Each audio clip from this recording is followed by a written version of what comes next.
Yeah. And looking at the midfield, which we discussed before, and me and Steve are constantly saying now, I mean, I don't know what your opinion is on this, but in terms of football quality, especially in Britain, I feel like the quality's gone backwards. Like when you were trying to break into that midfield, look at the competition you had to break into. But if Yeah. you're coming into the midfield now, you might have a far better chance. And what do you think of the way players play now in midfield? Because it's all about he's a 10 or he's a 6 or he's an 8. Yeah. If you look at the midfield back in when you were at the club, you'd Yeah. have players like Gerrard, Vieira, Mm. Scholes. They did Yeah. absolutely everything, didn't they? And now Yeah. like the Yeah. game's so much about tactics, and Yeah. I just kind of wanted to get your opinion on that now.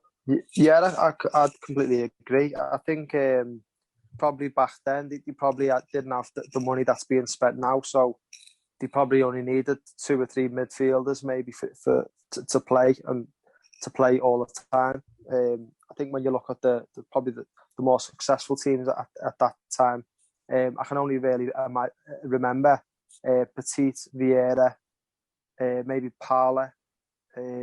There's not many names that jump out at me, and then obviously going on to the United team, Roy Keane, Nicky Butt, Paul Scholes. That were the mainstay where they were going to be playing week in, week out. Whereas I think now that you've got like 6 or 7 midfielders that could play at any time. And as you said before, them type of midfielders that I've just mentioned could do everything. They could run, they could tackle, they could pass, they could score. I think we get sort of all clouded up with the sort of he can't play with him because he hasn't got the attributes to play with him. Instead of putting it like he's a midfielder, he can run with the ball, so we'll put someone in who's more defensive, and constantly trying to balance it. But if you put like Vieira and Petit together, put them in the same team, you'd win a lot of games just through them two alone because what they could do. So I think, as you said, the tactical thing is like, well, he's a ball carrier, so we'll oppose him with someone who can do something that he can't. And I think we get a bit jiggled up in sort of tactical madness, if you like, instead of just playing, he's playing this week and he'll keep in the team until we get beat, or like it used to be. Yeah. It was always you're playing for your shirt, aren't you, every week? Yeah. And now it's like, you watch Monday Night Football, apart from last week where it was just like a scene from a film. But when you're watching it, it's like you need like a letter from Stephen Hawking to figure out. Yeah. I mean, I love tactical analysis as much as the next guy, but I think sometimes you try and make football into a game that it's not. It's football. Yeah. Your best 11 men are going to win the game, aren't they? And me and Steve were commenting a few weeks ago on English centre-backs as well, because if you go back to when you were playing for Liverpool, look at the centre-backs that were in England like that. Yeah. If you look at them now, I mean, John Stones and Harry Maguire, they've clearly got ability, but you've also got massive mistakes. And, you look at the match we used to have. I do think the quality has dipped a little bit. I don't know what it is really, but I definitely think that it has. We were touching on it, like me and Dave, like just thinking of theories why it has, and it does seem the last 15 years, I'd say, it's all off the ball, tactically orientated, more specifically condensing space in the game, and it seems like the consequence to that, there's not as many technical players as there once was. So like, our team now, Liverpool's, it's all about energy, and like the players you played with at Liverpool, that rivals Milan with Seedorf, Pirlo, and all that. And across Europe, though, the last 15 years, there's just a lot of emphasis on space reduction in the game, and Klopp as well, a pioneer of it, counter pressing. I just find it has had a consequence from a fan, where now we are seeing less technically gifted players. It just seems that way to me.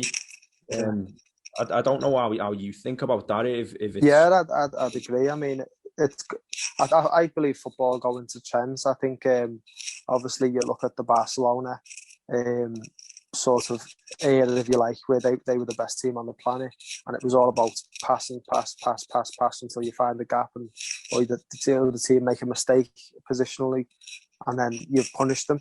I think now it's going into sort of the counter pressing, if you like. High energy teams who keep a high line, as you said, condense space, win the ball high up the pitch and score.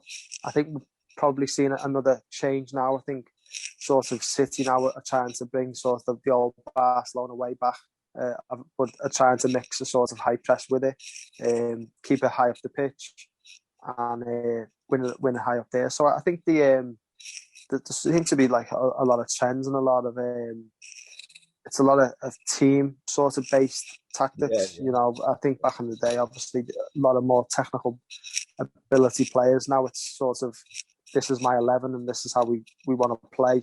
We're going to win high up the pitch. We want energy in the middle. I think centre halves get strung out a little bit at the minute because fullbacks are wingers. Yeah, fullbacks are wingers. And I think from me watching Liverpool, I think if you look sort of at it becomes a back two in a way.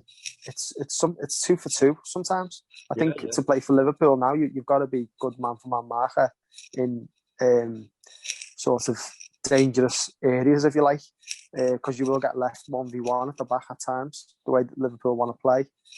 So yeah, I think centre halves get left out to dry a little bit, but as I said, that's the way the team want to play. Klopp wants his team to play with that. I think probably when you watch other teams, I'm sure that's the same with them. No, definitely interesting. I was just going to ask seems the end thing now, doesn't it? Sorry, what was that, John?